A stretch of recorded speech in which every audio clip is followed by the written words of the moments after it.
Hello student, आज का जो हमारा टॉपिक है इशू ऑफ शेयर के अंदर कॉल्स इन एरियर।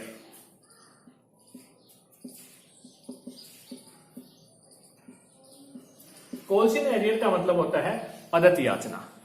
कई बार क्या होता है कि शेयर होल्डर जो होते हैं वो हमें आवंटन अलॉटमेंट की अमाउंट तो पे कर देते हैं, लेकिन कॉल्स की अमाउंट पे नहीं कर पाते। और जब कॉल्स की अमाउंट हमारे पास समय के ऊपर नहीं आती है तो इसे हम अदत्त याचना यानी कि कॉल्स इन एरियर कहते हैं। कॉल्स इन एरियर को याचना का जो लेखा करने के लिए दो मेथड होते हैं। एक तो होता है without opening calls in arrear account, एक होता है by opening in calls in arrear account. कोई भी कंपनी इन दोनों में से किसी भी मेथड को यूज कर सकती है। इसके लिए हम एक एग्जांपल के थ्रू समझते हैं। एक्स कोई लिमिटेड कंपनी है, उसके 10,000 शेयर इशू किए उसने। उसकी जो फर्स्ट कॉल की अमाउंट थी वो 2 रुपए के हिसाब से थी। फाइनल कॉल जो थी वो उसकी 3 रुपए के हिसाब से थी। एक कोई शेयर होल्डर था, उसके पास 500 शेयर थे और उसने 2 रुपए के अमाउंट के हिसाब से हमारे को कितने रुपए नहीं दिए? 1000 रुपए नहीं दिए। लेकिन जब हमने उससे फाइनल कॉल मांगी तो उसने फर्स्ट कॉल की राशि भी किसके साथ दे दी? हमें फाइनल कॉल के साथ। तो इसके लिए हमें जो जनरल एंट्री है वो किस तरह कैसे बनेगी? तो सबसे पहले हम दो मेथड बताए मैंने आपको। एक तो विदाउट ओपनिंग,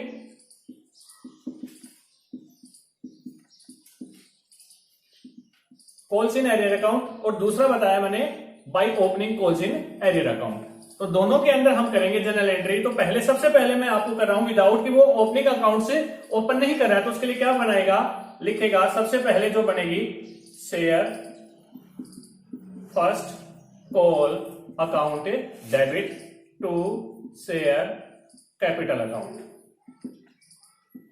यहां ध्यान से देखना, जो कैंडिडेट था उसके पास 500 शेयर थे। हमारे टोटल जो शेयर थे वो 10,000 थे लिमिटेड के। 2 रुपए के हिसाब से हमारे पास हमने फर्स्ट कॉल मांगी तो टोटल अमाउंट हमारे पास आनी थी 20,000 रुपए। 20,000 रुपीज हमारे पास आने थे। शेयर कैपिटल के अंदर भी 20,000 रुपए आने थे। लेकिन जो एक शेयर होल्डर था उसके पास 500 शेयर थे, उसने 2 रुपए के हिसाब से हमारे को 1000 रुपए पे नहीं किए। तो हमारे बैंक में अमाउंट कितनी आई? लिखेंगे bank account debit to share first call account. अब यहां हमने opening calls in opening account हम खोल नहीं रहे हैं, तो इसलिए क्या करेंगे? ये जो 1000 रुपए हमारे पास नहीं आए, इसकी अमाउंट को हम इसमें से लेस करने के बाद जो अमाउंट आई बैंक में, एक्चुअल अमाउंट हमारे पास आई 19,000 रुपए, क्योंकि हमने ओपनिंग अकाउंट्स को ओपन नहीं किया है। लेकिन जब हम फाइनल कॉल को मांगेंगे, कुछ शेयर जो फाइनल कॉल थी वो कितने रुपए की थी? 3 रुपए के हिसाब से।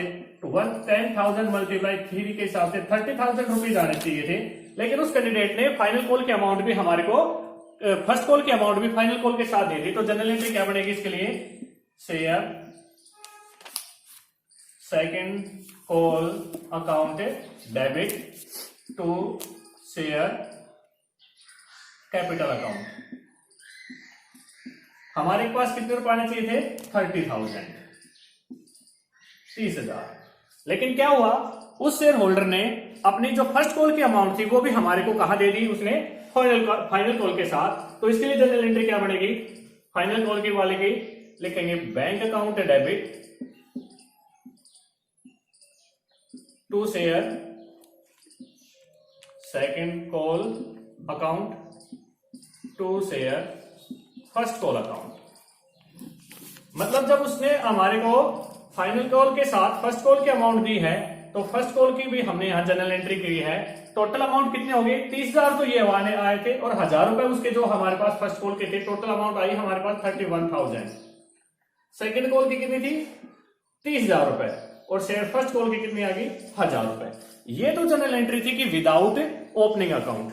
लेकिन कई बार क्या होता है कि कोई कंपनी अगर शेयर को कॉल्स इन अकाउंट का अगर अकाउंट्स रखना चाहती है, ओपनिंग करना चाहती है, तो उसके लिए जनरल एंट्री किस हिसाब से बनेगी? तो सबसे पहले जनरल एंट्री बनेगी, अब हम by opening calls in arrear account के अकॉर्डिंग जनरल एंट्री करेंगे। तो सबसे पहले लिखेंगे शेयर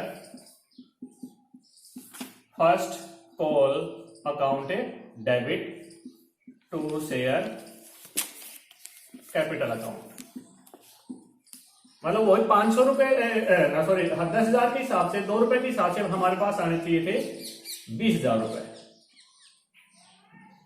अब हम इस अमाउंट को कहां डालेंगे, बैंक के अंदर डालेंगे, तो लिखेंगे बैंक अकाउंट डेबिट। यहां 500 से जो शेयर होल्डर थे 2 रुपए के हिसाब से उसने क्या नहीं दी, कॉल्स की अमाउंट नहीं दी, तो यहां calls in arrear account debit कर दिया है। डेबिट इसलिए क्या है कि ये अमाउंट हमारे को रिसीव नहीं हो पाई to share first call account.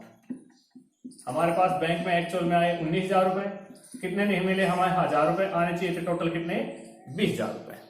अब जब हम फाइनल कॉल मांगेंगे तो फाइनल कॉल की जनरल एंट्री कैसे बन जाएगी, शेयर सेकंड या final call account debit to share capital account.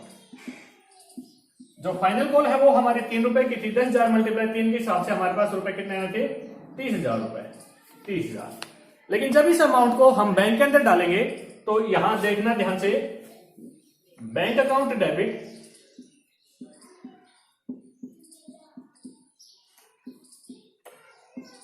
To share second call account, और यहां जो हमने अपने कॉल्स को डेबिट किया था यहां क्रेडिट हो जाएगा to calls in arrear account. हमारे बैंक में आए टोटल अमाउंट कितने आए, 31,000 रुपए, 30,000 जिसमें थे हमारे सेकंड कॉल के, 1,000 रुपए किसके हैं, हमारे कॉल्स इन अकाउंट के। तो ये तो जनरल एंट्री थी हमारे कॉल्स इन एरियर के लिए। अब कई क्या होता है कि interest on calls in arrear, अगर कोई शेयर होल्डर हमारे को टाइम के अकॉर्डिंग जब कॉल्स के अमाउंट नहीं पे कर पाता है तो उसके ऊपर इंटरेस्ट चार्ज होता है, और ये जो इंटरेस्ट चार्ज की जाएगी इसके लिए कंपनी उसके 10% के हिसाब से उससे क्या चार्ज करेगी, इंटरेस्ट चार्ज करेगी। और इसके लिए क्या जनरल एंट्री बनेगी, देखो जब कोई कंपनी किसी भी शेयर होल्डर के ऊपर कॉल्स के अमाउंट को टाइम पे नहीं पे कर पाता है तो उसके लिए अमाउंट जो इंटरेस्ट चार्ज होगा वो क्या, उसके लिए जनरल एंट्री बनेगी सैलरी मेंबर्स अकाउंट डेबिट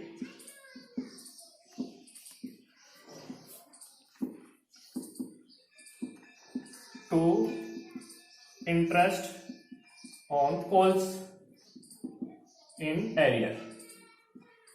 कि जो कॉल्स इन एरियर की अमाउंट है वो हमारी क्या रह गई है, ड्यू रह गई थी, इस वजह से ये हमारे को उसकी जनरल एंट्री क्या बनाई, salary members account debit to interest on calls in accounts. ये उनके लिए है जिन शेयर होल्डरों ने हमारे को टाइम पे अगर अमाउंट की राशि पे नहीं की है, लेकिन जैसे ही अमाउंट राशि हमें प्राप्त हो जाती है तो जनरल एंट्री बन जाएगी bank account debit to salary members account.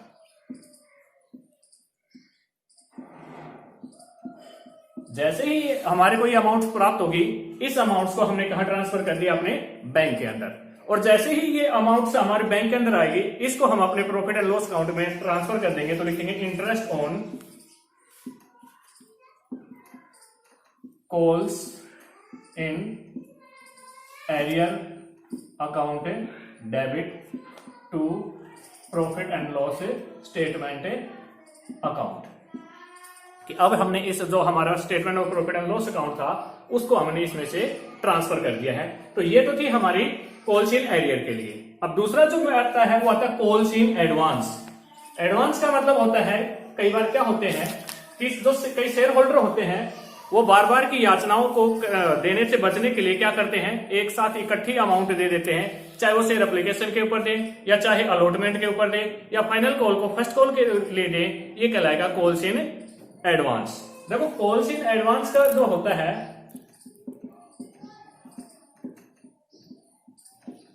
Calls in advance का मतलब होता है अग्रिम याचना या फिर पूर्व दत्त, पहले से ही इसका भुगतान कर देना क्या कहलाएगा, कॉल्स इन एडवांस। अच्छा, कॉल्स इन एडवांस जो होता है वो कंपनी के लिए कि सबसे ज्यादा ये होता है कि जो अमाउंट उसको बाद में आनी होती है वो पहले से ही प्राप्त हो जाती है। इसके लिए कंपनी अधिनियम के अकॉर्डिंग जो अगर उसके आर्टिकल्स में इस तरीके की व्यवस्था है तो ही वो कॉल्स इन एडवांस को एक्सेप्ट कर सकती है, अदरवाइज एक्सेप्ट नहीं कर पाएगी। इसके लिए जनरल एंट्री क्या बनेगी, bank account debit to calls in advance account. मतलब जो अमाउंट हमारे को प्राप्त हो रही है इसकी क्या हो जाएगी, कॉल्स रिसीव्ड इन एडवांस। जो नरेशन बनेगी वो बन जाएगी कॉल्स रिसीव्ड इन एडवांस। इसमें क्या है कि कई बार कई शेयर होल्डर अपने बार बार याचना को देने से बचने के लिए क्या कर देते हैं, एक साथ ही अमाउंट को इकट्ठा दे देते हैं, ये कहलाएगा कॉल्स इन एडवांस अकाउंट। अच्छा, इसके लिए जर्नल एंट्री के लिए हम क्या करेंगे, सबसे पहले वही जर्नल एंट्री की जाएगी जो अभी हमने पीछे की थी, बैंक अकाउंट डेबिट। जब भी कोई शेयर होल्डर हमारे को एडवांस राशि प्राप्त करेगा तो लिखेंगे बैंक अकाउंट डेबिट। यहां यह ध्यान रखना कि बैंक के अंदर जो हमारे को एक्चुअल में जो राशि प्राप्त हो रही है उससे हम क्या करेंगे, वास्तविक राशि से अपने बैंक को डेबिट कर देंगे, और जो एक्चुअल में जो अमाउंट हमारे को रिसीव हो रही है उससे लिखेंगे calls in advance account debit.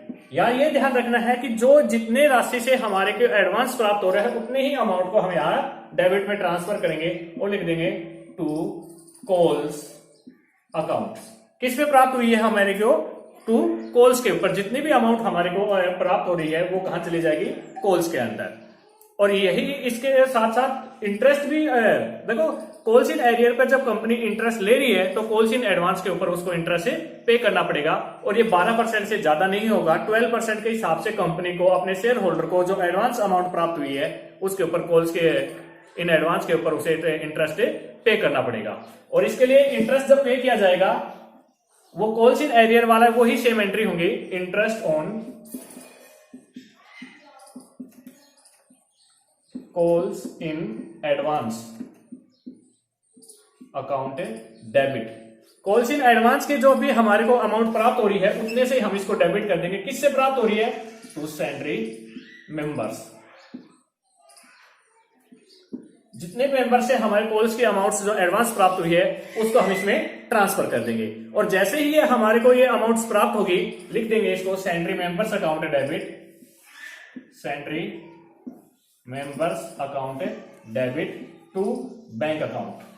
हम इससे हमारे को बैंक में से अमाउंट जो एक्चुअल में हमारे को पहले अब आप प्राप्त होनी थी वो पहले से ही रिसीव हो चुकी है, और इसको हम अपने ट्रांसफर कर देंगे statement and profit and loss account में। लिखेंगे statement and P&L account debit to calls in advance account. जितने अमाउंट से हमारे को जो इंटरेस्ट जो प्राप्त हुआ है टू यहां लिखेंगे to calls in to interest on calls in advance account. तो ये जो थी कि जब भी कोई कंपनी को एडवांस की अमाउंट जब प्राप्त होती है तो वो अपने इसको ट्रांसफर कर लेगी अपने स्टेटमेंट एंड प्रॉफिट और लॉस अकाउंट के अंदर। और एक बात ये ध्यान रखना, अगर क्वेश्चन के अंदर आपको ये नहीं दिया हुआ है कि कितने परसेंट उसको हमने इंटरेस्ट पे करना है एडवांस के ऊपर, तो ये जो अमाउंट है ये 12% रहेगी पर एनएम के लिए। 12% से ज्यादा कोई भी कंपनी अपने शेयर होल्डर को इंटरेस्ट के अमाउंट कॉल्स इन पे नहीं कर पाएगी। Thank you student.